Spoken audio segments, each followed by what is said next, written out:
Good morning, everyone. Welcome to the Good Morning Education Show. This is Friday, the 18th of June, 2021. It's a lovely morning, cool morning, wonderful morning, safe morning, healthy morning, and I'm sure a great morning.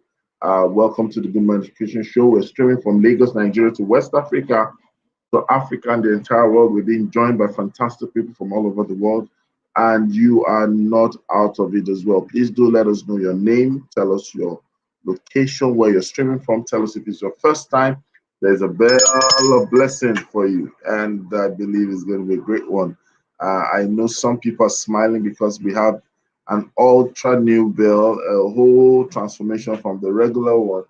We are moving and we're changing levels. I don't want to show you the old bell, but let me tell you how it sounds. That's the old bell, but this is the new bell. And can you follow wherever she is? I'm sure she's smiling and breaking her back out, cracking her ribs for the mysterious bell on the Good Morning Education Show. Dr. Motola is here, and it'll be nice for me to hear her say good morning all the way from America. Dr. Good morning. Good to Morning be to here. you. Well, Thank you. it's morning as well Yeah, there. It's it just is. that it's Yes, midnight. it's just 2 a.m. Yes, but I'm Yeah, always 2 happy to a.m. be part Okay, of the so we show. are So officially the one busting your sleep, right? yes, but it is worth Yeah, it. It so is good so worth morning it. to you. Thank you. Yeah, thank you for sacrificing time to contribute to the development of education in Nigeria, Africa, and the entire world. And of course, the only ambassador for OAU who is smiling and she's laughing at the new bell that we have. Can't touch this.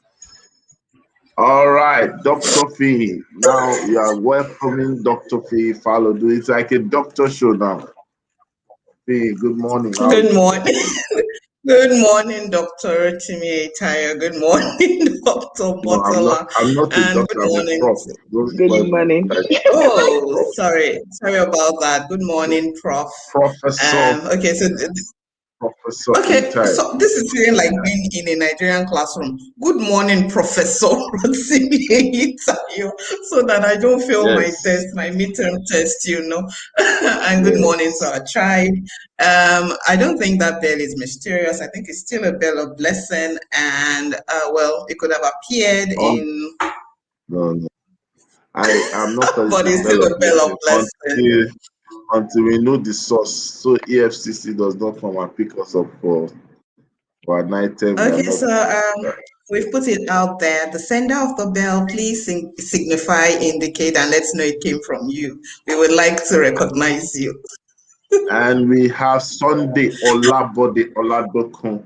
They say, good morning, everyone. This is Sunday joining from Kano, Nigeria. Though not for the first time I know, I've seen his name before. But all the same, for the location that you're joining and the sacrifice you're making, bell of blessing to you. Mysterious bell of blessing to you. All right. We are set for a great time today.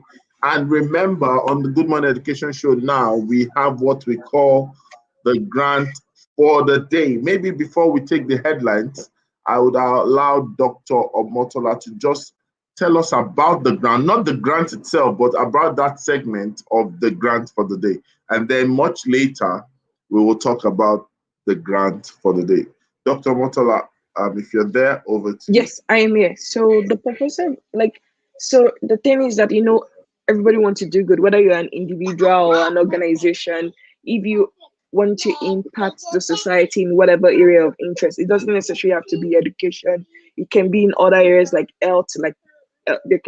There's so many. Like education should be part of every sector or industry, I believe. So there may be areas that you want to really help people in, and so the goal is to always provide you with opportunities where you can turn your ideas into actionable things. And so you get the funding, the sponsorship that you need to be able to turn the ideas that you've had in your head that you're not sure where to get the funding from or how to go about it.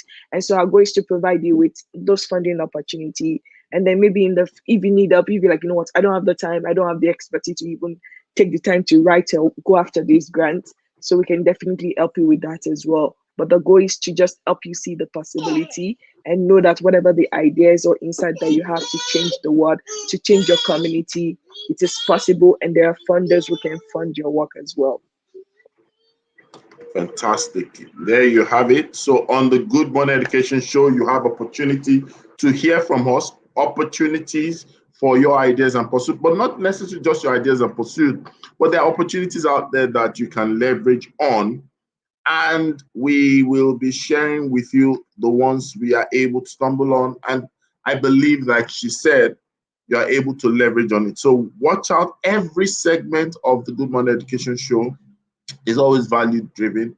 We have the headlines. We talk about the headlines, and then we'll move to the conversation of the day. And now we have the grant for the day.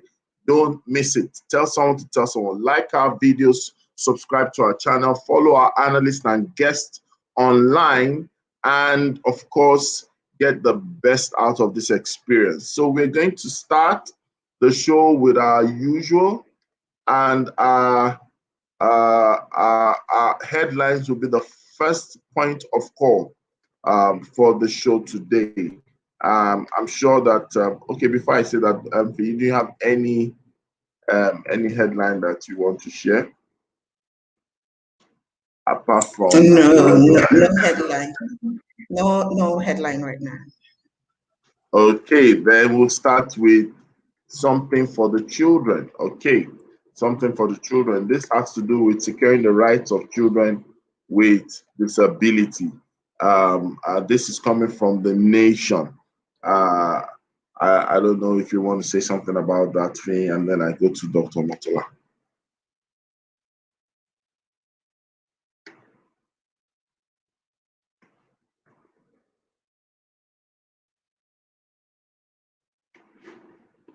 Are you there?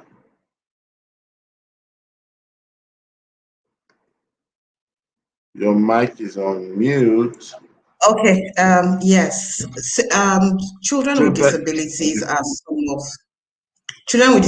some of the those that hold a part of my heart, because I have worked with children with disabilities before, and finding out that they are just the fact that they have one thing that makes them different from others physically, and sometimes even it could be mentally, because some of them have maybe learning challenges, some of them have things like that are psychological, but it doesn't in any way take away from their mental capabilities and mental capacity to be productive and to be normal part of our society. And yes, because they have disabilities does not take away their rights. So we need to all to keep this advocacy on, and let's put it right there on the front burner that they have their right to association. Locking them up is not it. They have their right to education. They should be allowed to go to school. If the kind of disability is not the type that keeps them away from mainstream school, because many of our schools are not many of our mainstream schools are not designed or fashioned in such a way that maybe children on wheelchair or children on crutches are able to easily access them. Some of them are story buildings that they will have to climb stairs. Some of them, the doors and access are not friendly for disability. So it's essential that we begin to rethink this demography and intentionally make provisions for them to be included in the society, properly integrated, and so doing, we're securing their rights. We are letting them see that they're not like the part of the society where we're sorry for them, no, they really are part of our society, and their rights are very valid. All right. I like the way you said it. They're part of society, and honestly, their rights are very valid. Great point from Dr. Folo Faladu of OAU. And your fans are saying you're doing well. Your fans are saying you're doing well. Now you're showing the peace sign.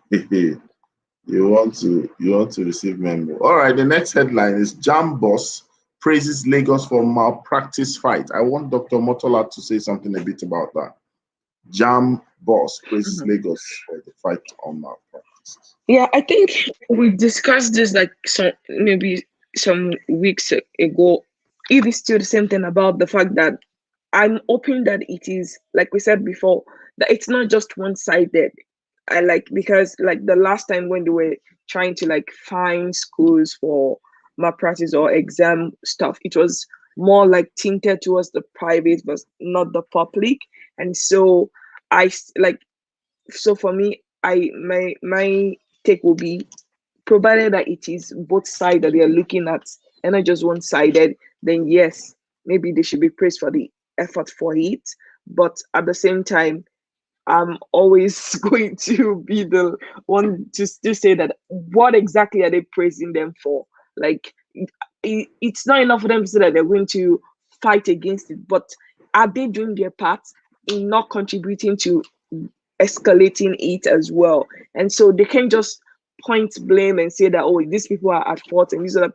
I believe they also have a role to play beyond just saying that they're fighting it, but because it's like garbage in, garbage out.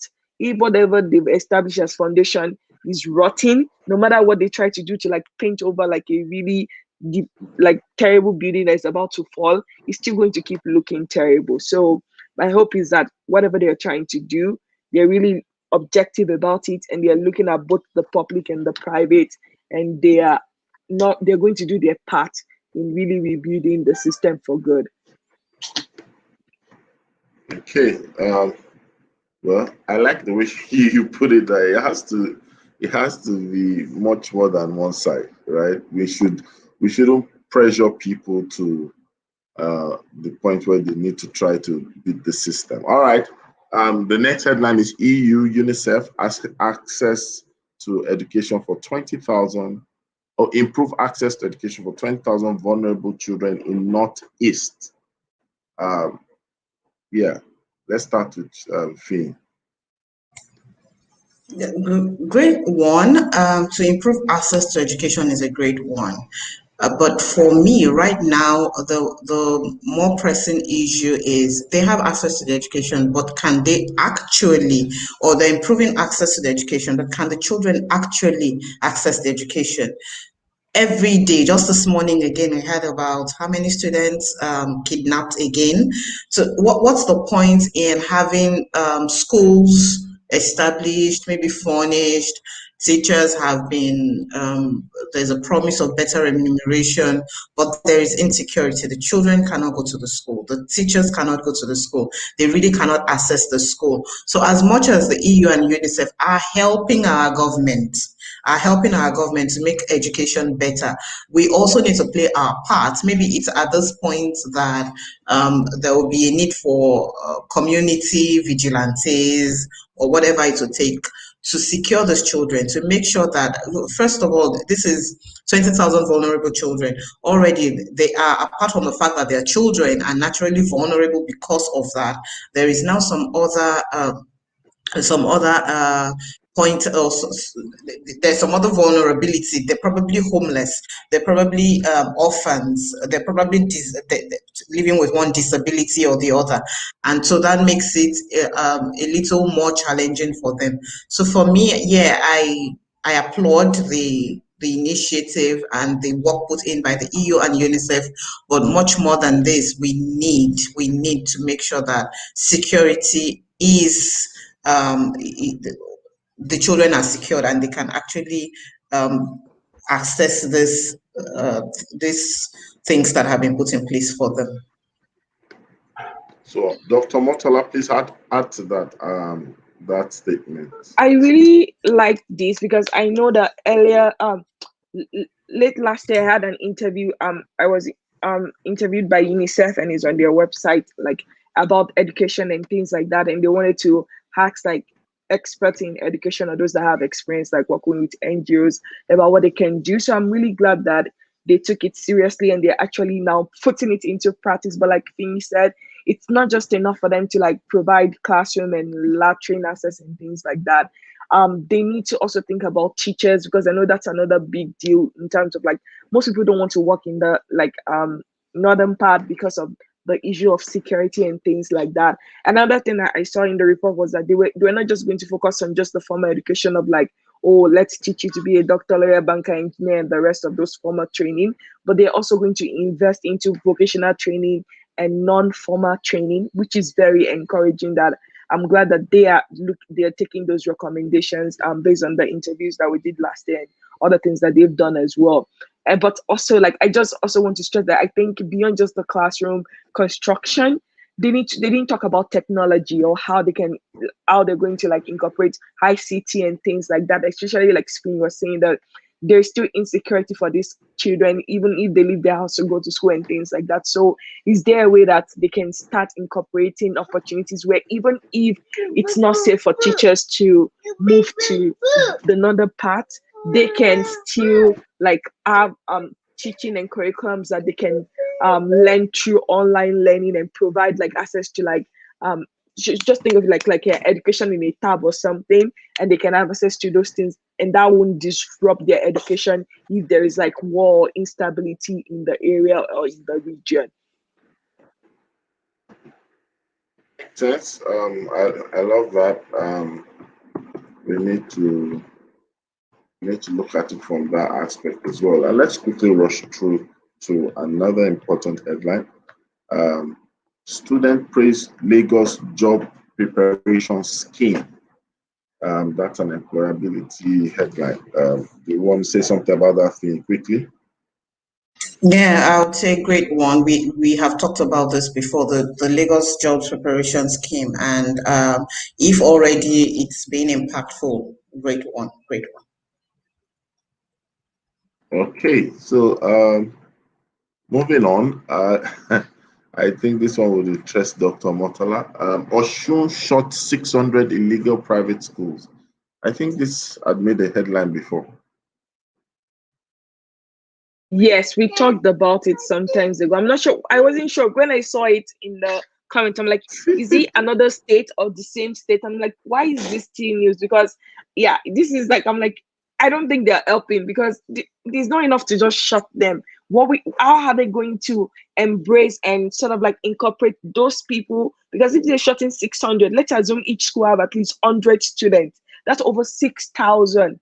So it's like, what are they going to do to absorb those people and those students into whatever current system that they have? And so I am not impressed that they are shutting it down. I don't think that's like using bandage to like take care of something that needs surgery. So I am not really impressed. Okay, so we have Akwa Ibom Varsity sacks 14 Randy lecturers. Do you want to say something about that, Dr. Motola, still, and then Finn will come back to you? I'm glad that they're taking this seriously because I know, like when I was still in like secondary school, it used to be things that like they can get away with anything. So I'm really happy that they are really, really taking it seriously and they're putting precaution in place to really support students and like without those bad apples. Wow. Okay. So, Finn, over to you. Yes, we have said before that where there are no consequences for actions, then the actions continue to thrive. So if we're seeing much more of this, we've seen them in bits and trickles and pieces before, but if at a go, a university is sacking 14, I applaud Akwa Ibom University, and I say they need to still look into their system, flush out more of those people. Let education be safe for girls. Let higher education in this particular instance be safe for girls. Let them be able to go to school and know that, look, whatever grade it is that I'm getting is what I worked for, is what I'm deserving of, not because one random person is victimizing me, and other schools need to follow suit. Let's fish these guys out and clean them out. And at this point, I would also say, even for the female lecturers who put male students under pressure, they also need to be fished out and flushed out. Do we really have female lecturers doing the same? Of course, yes, we do. It's kept a lot under wraps because it's assumed that, oh, the guys don't have a problem with it. It's assumed like, oh, the guy won a trophy. But interestingly, I overheard some guys talking yesterday and talking about when we talk about molestation, that they usually think, apparently that discussion had been going on before I overheard them. Apparently one of their friends had been was suffering that, and they were just talking about it as, look at this case now. Nobody is going to say that this person, they mentioned her title, and nobody's going to say that this person is molesting this guy. So and it also happens to the universities. It's just that it's assumed that the guys are enjoying it, they've won a trophy. Like it's not seen as harassment, but really it is what it is. If the guy is not interested, if he's not showing, if he's not cooperating, if it's going to affect his academics, if it's going to affect his grades, it is still harassment and molestation. Okay, so while you were speaking, we had Ugochi walking or going dots, not walking actually, and then Rhoda as well. Good morning, guys. How are you today? Good morning. Morning, Good Mr. morning, Richard. sir. Good morning, everyone. So It's a Friday.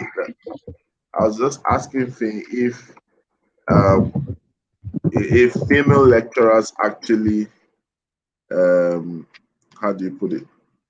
If female lecturers actually molest male students in Nigeria, though. Does that happen? Well, I don't know about the schools, but I know about that in the workplace. So it does exist. It's just that it's not in the degree to the degree at which it exists on the opposite side, and that's for many reasons that we all are probably very familiar with. Because I mean, it's cultural in this part of the world. It's we receive rather than give, for the most part. So, women are usually subjected to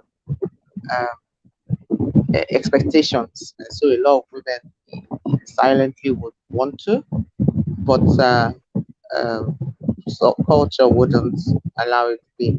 So, I mean, when I say a lot of women, I mean a lot of people who have such tendencies. But it's less on, even internationally, actually, to be honest, it's less from the women's side to the other side. Still the same for the same kind of reasons, because the world has viewed the woman or has placed the woman on somewhere where they are not allowed to express some form of power. But as human beings, it happens. It's in the minds. Just women are not able to show such bad behavior openly. All right. So let's maybe we'll just move on to, let's talk about the grant of the day, and then we'll come to the conversation. We'll come to the conversation for today. We're talking about Entice Me, and I want for you to do an opening statement after the grant of the day or for the day. So, Dr. Motala, very quickly, over to you. So our grant for today is by Moody's Corporate Social Responsibility grant, and the deadline is rolling, meaning that you can apply throughout the year. There is no deadline like next month or by the end of this month. So anytime you send in your application, it can be reviewed, and you can get up to $100,000, and you can apply it to either work in youth development, leadership, financial literacy, or economic right and justice. And people who can apply, or entities that can apply, can be government entities. So it can be a government school, or whether primary, secondary, or university, or it can be a non-profit or an NGO. And so you can use it for a project, program, or educational outreach. And the location, of course, like can be within Nigeria. And we also have the website where you can go to learn more. And the goal is for them, their purpose is to like open the door for a brighter future. And so they believe that knowledge can fuel opportunity. Yesterday we were talking about without education, so many things cannot happen in this world. And so they are like here to support people who are going to use the knowledge they have to change things for the better. All right, thank you so much for that. So everyone out there, take advantage of this opportunity. Uh, don't exclude yourself from this opportunity. $100,000 thereabout. I think it will make sense to push your project further or your initiative as well. Thank you, Dr. Motola, for that. And we will now go to the conversation of the day. So our topic is Entice Me. So Follow, are you ready for us? Yes, I am. And okay, I hope I'm not being put on the spot here. Already feels like I am being put on the spot, but okay. So for me, entice me is translates to us finding, fishing, and drawing in the quality of people that we need to make the education system really robust and what it should be.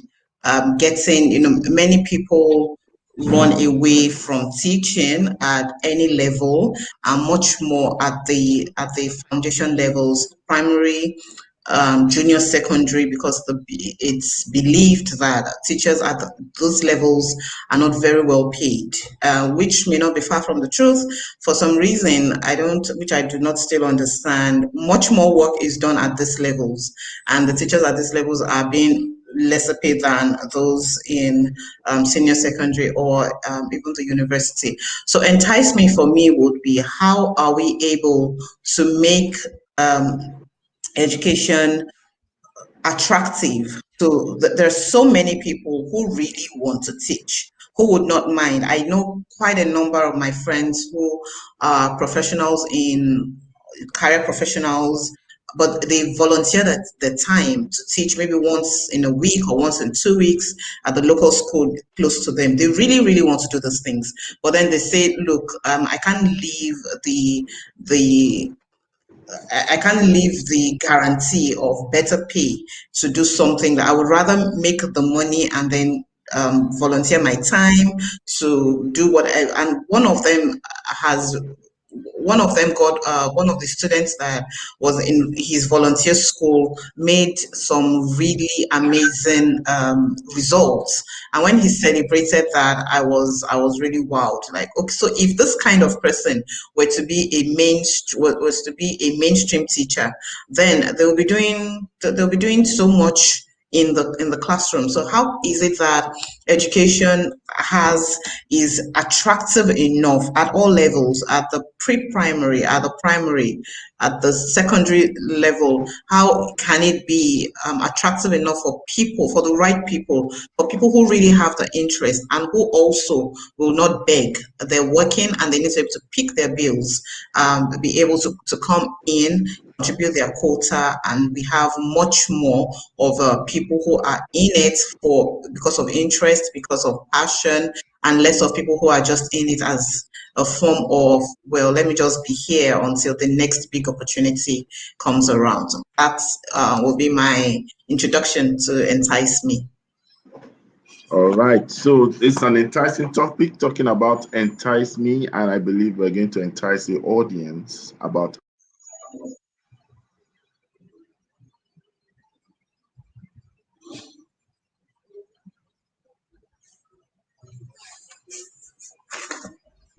the show. So, Ugochi, I would like you to spend some time to share with us what are those ways, specific ways you counsel, I think, regulators, administrators, or the people who actually have a major role to fashion out some medium of enticement to their workforce or to the profession itself.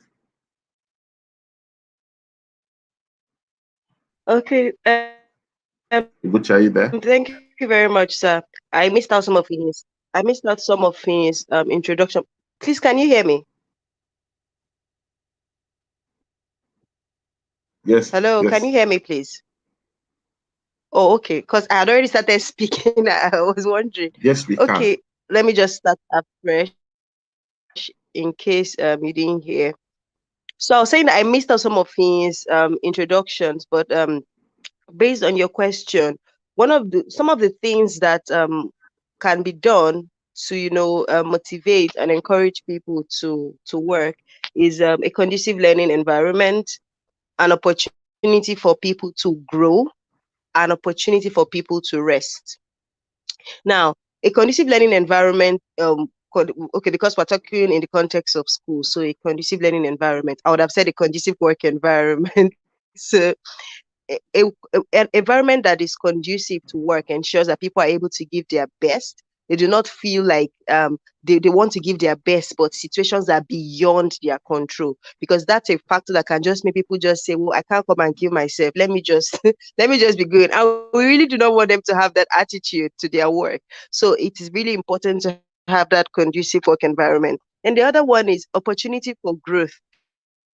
So people come to work, right? But I believe that as people come to work, they should live better than when they came. It shouldn't be a case of, I don't want to invest in them so they will not run away. And all. No, no, no, no, no. People should live better. I know the way we also say in safety that if somebody came to work with you and every part of their body was functioning well, when they are leaving that place of work, it should even be functioning better. They shouldn't lose anything because they came to work with you. And so that's what opportunities for growth should do for educators. Let them learn something in the area of their career. Let them learn something in the area of administration. Let them just learn something else, so that when they leave and they look back at their time spent in that place, they should be able to point out to say, oh, I grew in so and so area. It's really critical. And the other one is opportunity for rest. We must understand that people came to work, right? They did not come for slavery. They didn't come for slavery. So it's really important that people do not feel used. You don't want a situation where when people, because people talk and social media has amplified these things. People would mention the name of a particular school online, and you will hear a crop of things that have passed through that place. Say, don't go, and they say all sorts of bad things that could be bad press for your school. You don't want your school to be almost synonymous with a slave house, right? So it's really important that opportunity for rest, opportunity for vacation, opportunity to, just relax, unwind. I saw a video of some pictures of during the week of Niger kids saying that on the public holiday they went out with their staff. Yeah, those kinds of things are, it's also an opportunity for rest. Rest is not only maybe when you go home and you're not doing anything. It could also be that you are involved in a relaxing activity, a bonding activity. So for me, I believe that having those three things in place motivates and entices the workers to give their best and always show up on point. Thank you. Made some point on point that we should show up on point. Fantastic. Of course, it will be incomplete. Still on that same conversation, I'd like to hear Rhoda's perspective, especially having the privilege to, host over 12 to 13,000 teachers, to be precise, the Teachers Network, and of course, being an active practitioner in the field. Rhoda, please, could you share your thoughts as well on this? Yeah, I'd love to. So just even looking at data or using data to anchor my thoughts, Yes. in the country, um, it is said that we need about 200 plus thousand teachers yearly to fill in the gaps, right, that we currently have. And every state in this country has teacher gaps, and in fact, worrying teacher gaps, because even when you factor the fact that there is not one person in a classroom, but there are children. That is, there's not a teacher in a particular class that should cover those sets of children. That's the first level. And the second level is the quality of that person who is supposed to be in front of these children when they are there. And then the third level is that the person would stay, which is related directly with this, with also the topic is to entice me. So if we go through those three levels, there are many entice me categories there, or maybe framework for each. But even let's just talk about the teacher, starting from the first level, which is teacher gap, to feel to get and attract those 200,000 plus annually is a real job. It's not a job for TRCN to think about licensing alone, or for the Federal Ministry and State Ministry of Education to hover around that conversation, because there are certain things that need to be done. The coach has mentioned a series of things, and the fact that you would need the fact that these people need coming. Effie mentions the example of someone doing amazing and generating important or significant results just by volunteering. Imagine having that person. What would it take if I would ask for you? Fee? What would it take to bring that person into the classroom full time? We all know that answer. And that answer means that it's that they will be remunerated in the way that would make that is attractive. Now, many times people think that remuneration is only cash in hand, but it's benefits as well. For instance, I know of a state that's trying to solve tries to solve the issue, because many of the teachers are traveling from far away to get to school, and it's taking a toll on their health. So there's a health part to it. Some people have mentioned neighborhood teaching as a solution, which I agree with. I agree with. And what that means is that there's going to be a housing scheme, building of teacher quarters, and things like that, to keep them within, even if it's within the week when they're working. So it's not as stressful. So for some of them, it's even that there is the passion when you're attracted. But what keeps them going? And so when we talk about honest investments in education, because I don't say it as investment, I always use that adjective to qualify the noun honest, because you really need to remove all the cookies or the hands in the cookie jar to make it honest. So those are things that need to be done. And then when they come, you have to keep them using the principles or some of the things that Gucci had mentioned. And then when they come, their professional development matters. It matters so significantly because education is an evolving phenomenon. It keeps improving, it keeps growing, because there is new knowledge that is being used, that is being exercised every day. Every day, this world of science bring and technology is bringing new things to the table. The world of agriculture is saying here is what we call regenerative agriculture. Things are happening, and so those things make the curriculum a living document. That's why it's always in motion. So all these things are tied together. I guess I'm just saying in summary. So entice me. I know what it will take to keep me in a classroom. So to entice me is costly and needs honest investment. And investment in all of those areas, in attracting me to the profession, in keeping me and providing for my benefits, and in making sure that I'm professionally developed across the course of my career. And I like that part that Okuchi says. I can see a career progression.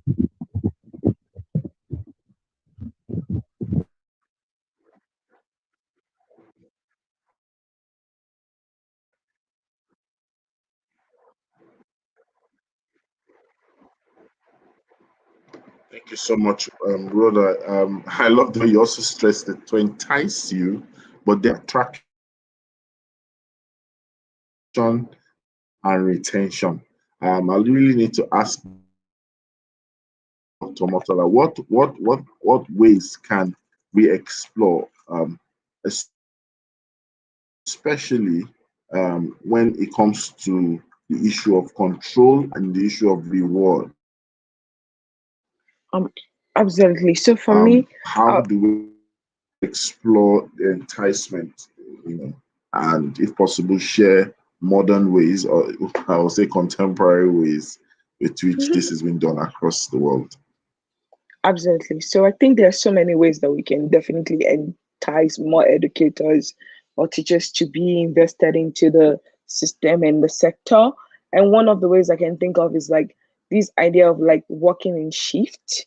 And what I mean is like like sometimes even for the student, they might not necessarily want to come in the morning, because think about it, like when I was growing up and when I had to go to primary school and secondary school, a lot of them, like they'll have to walk like miles before they get to school. they're already tired and exhausted. So when they even get there, they're like, what the teacher is teaching them is not entering, or because of. So if there's a way that we can create like maybe morning schools, afternoon schools, evening schools, and people can now pick the time of the day that they want to work, and student can pick the time of the days that they want to go to school. I think that can be an enticement, because that way teachers have more flexibility about, okay, I can still do other things and then still be able to show up for work at this time, and do their shift and do it well, while they can still pursue other like businesses or ways to make income if the income they're earning from their passion is not enough basically for them to really live on. Then another way would be also to consider like incorporating like online education. I know in a lot of countries, like, and especially like from in the US, there are a lot of primary secondary schools that are strictly online or even homeschooling, and they have like associations for it and things like that, and like teachers that like they have their own associations where it's the teachers that own the school. They are like owners of the school, not just like a proprietor or a proprietress. And so they make the decision, they do the research, and they come up with ways to ensure that they are serving the student with the best way possible.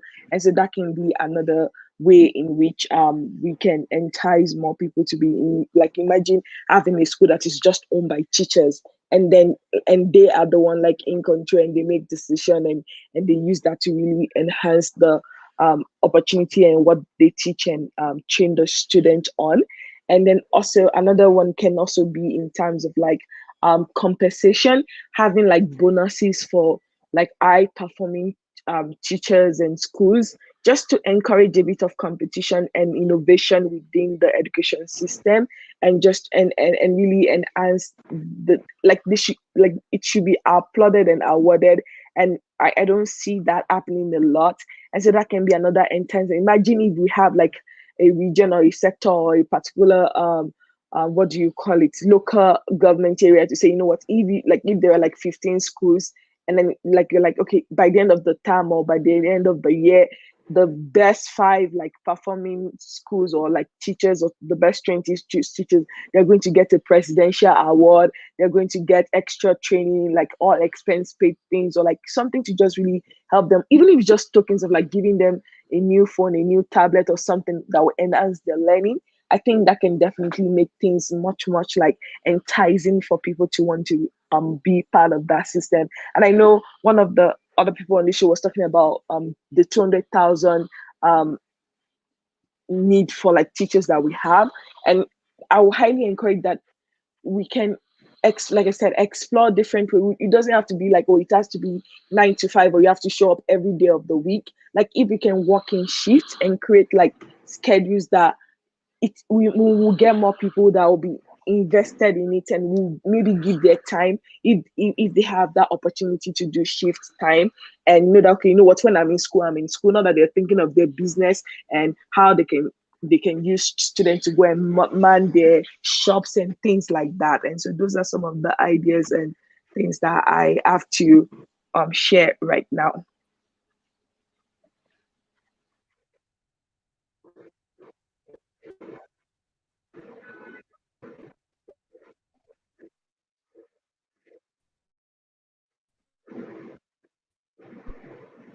Thank My you so thoughts. much. And so very quickly, let's run to the issue of how do I put it now? The issue of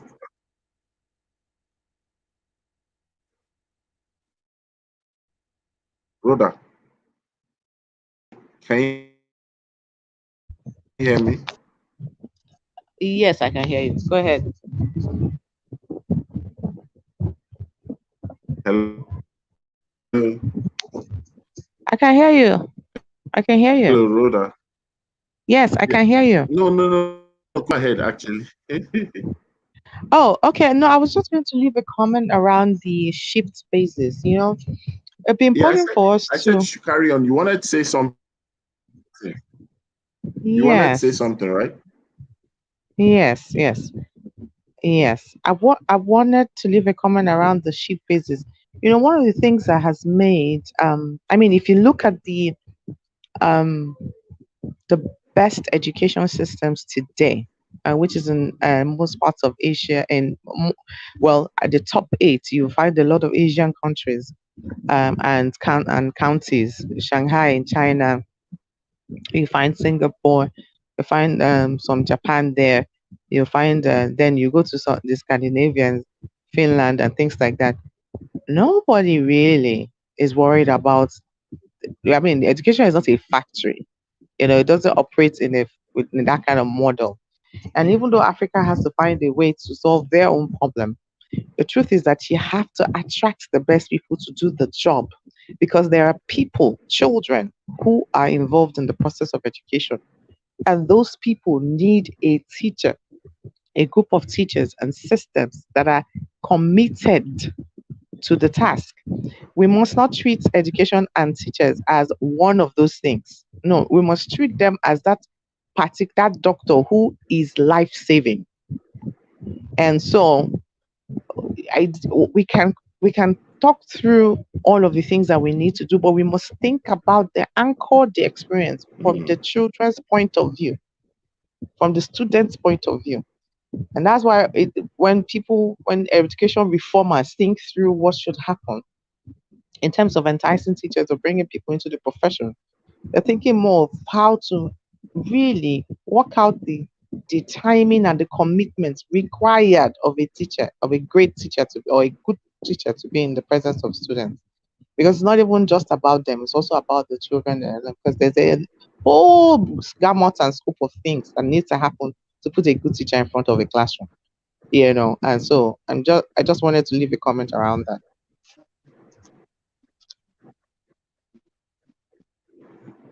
Thank you so much. Which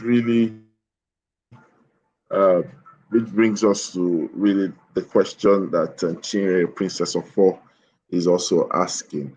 Whose responsibility is the enticement? Who should champion it? And the likes. But you're acting like you wanted to say something.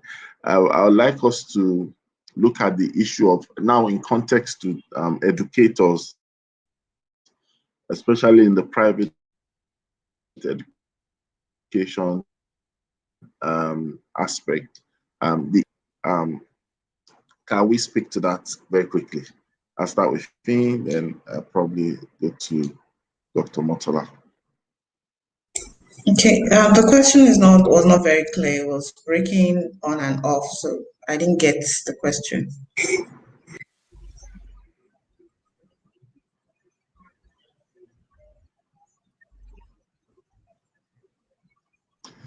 Okay, so I was just trying to ask that sometimes we talk about let's talk a bit about private schools. I was saying that is there any element of profit share? We know that in some other organizations, profit share happens even across the financial industry. Um, could that really also become an element of enticement? Do you want to speak to that a bit? Okay, well, yes, in a way, it could be an element of enticement for so in private institutions now or private schools. You could have, apart from the standard remuneration, you have maybe collaborating with teachers to do things that help the school to make some profit.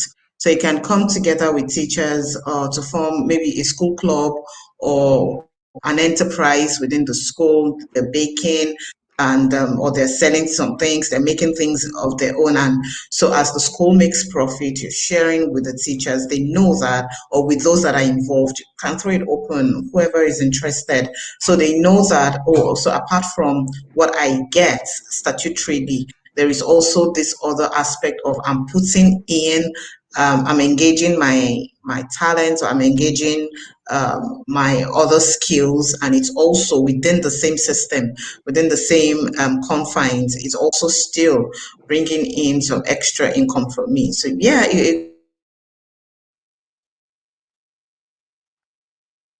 could be a tool for enticement for in the.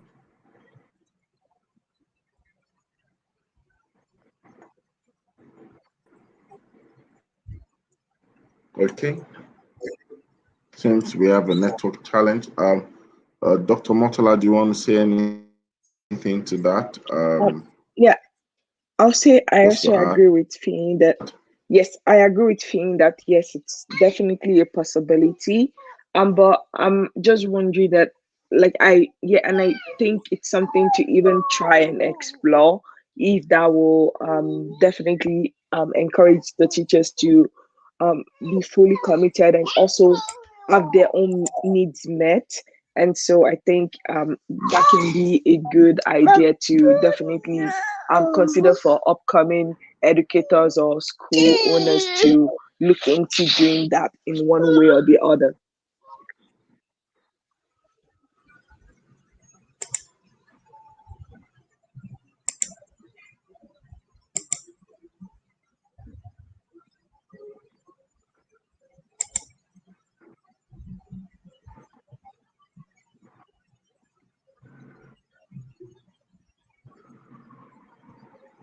Okay, thank you. We've heard a lot from and I'll use this opportunity for us to give our closing statement. I'll start with safety check. I'll go back to Fee and Dr. Motola. So, safety check, closing remark or closing statement. Okay, so I'll just say that um, school owners, school administrators, regulators must always look at the big picture when we're talking about enticing. Remember that Safety check, we when can we hear keep you. the children at the front burner, they're the reason we are here in the educated and properly equipped to deliver on a good job. So we must always keep the children at the center of whatever decisions we are Hello. making. Thank you. All right. Let's have Rhoda for the closing remark. Hear me, Finn, can you hear me? Yes. I can hear Can you, anyone but hear there's me? a lag. There's a delay. Yeah. Yeah. Yeah. Yeah. Oh, Okay. I mean, my closing okay. So remark, we're I taking think our I closing said, statements now. I didn't hear. Did anybody hear me? yes, Yes, safety I did. chick. I heard you, I safety heard chief. you. Oh. So we had safety chick, and I really just want to tie my closing remark with hers, which is keeping the children, the students at the center of the heart of why we need to entice teachers. Because this is a generation that needs to be educated. This is a generation that needs quality as the experience of theirs during basic education up until tertiary, because this is the generation that we're seeing. This is the NSAS generation. This is the Sorosoki generation. These are the people who are going to take Nigeria to the next level. And is that even though that is a catchphrase, but it is the truth. And so we need to actively educate them so that they don't become bandits. Banditry has become something that we are struggling with. Corruption also becoming another one that we haven't solved for.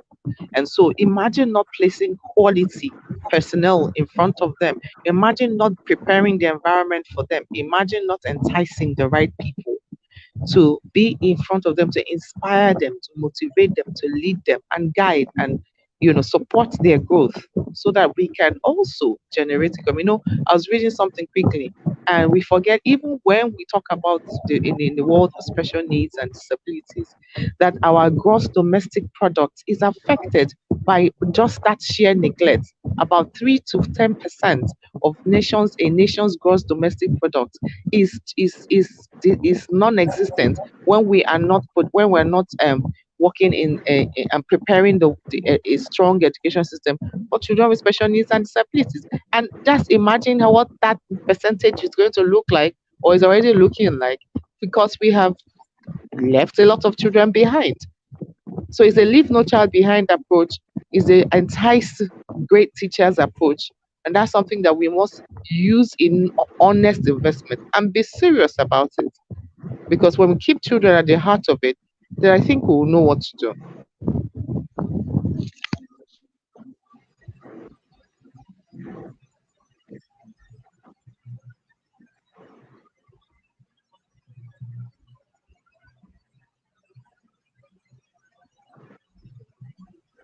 I'm not sure if anyone heard me, but I thought that was my.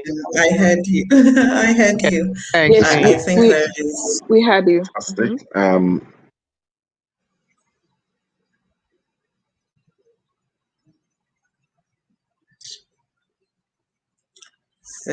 definitely some lag or some Closing remarks from you. freezing. Um, who is that for? Finn, I Yeah, think you're Finn. next. Yes. Okay, so All right. for me, So if we can you can you hear me now? yes, I can hear you now. Okay.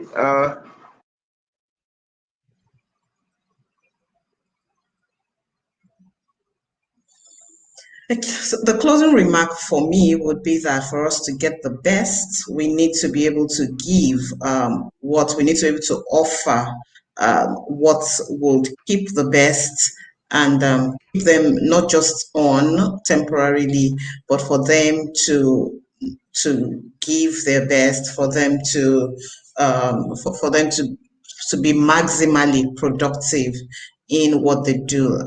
For me, that would be it. Not just dangling carrots in front of them, and the closer they get to it, the more we keep shifting the goalposts, and that gets very frustrating. That smacks of um, not being. There's no integrity in that, and eventually we keep losing those who we really should be enticing into the system. So for me, let's standardize this enticement and let it cut across board.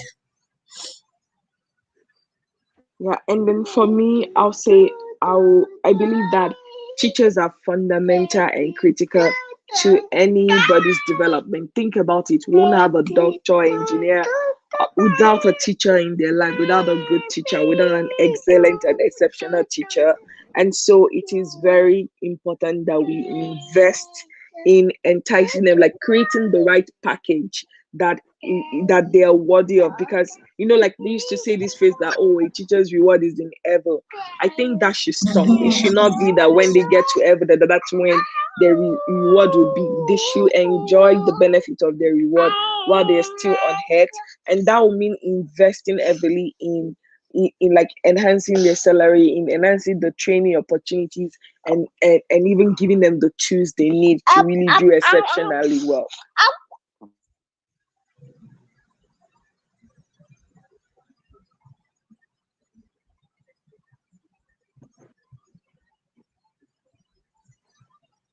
All right. There's still that lag on the network. So I guess maybe we can close out for him officially.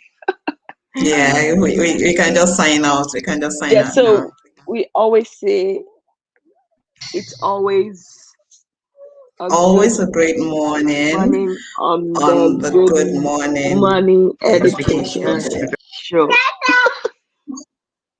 Yeah, Yeah, bye it's bye. done. Bye. Yes, sorry, that's my David. Bye. Have a good morning. Say Odabo. Odabo. All right, bye. Have a Bye great day, bye. everyone. You too. Bye, everyone.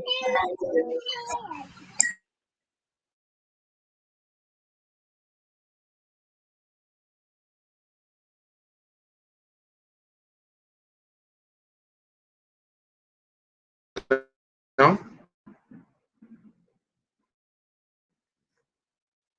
Yes, we signed out because you were not back, but we were able to close out.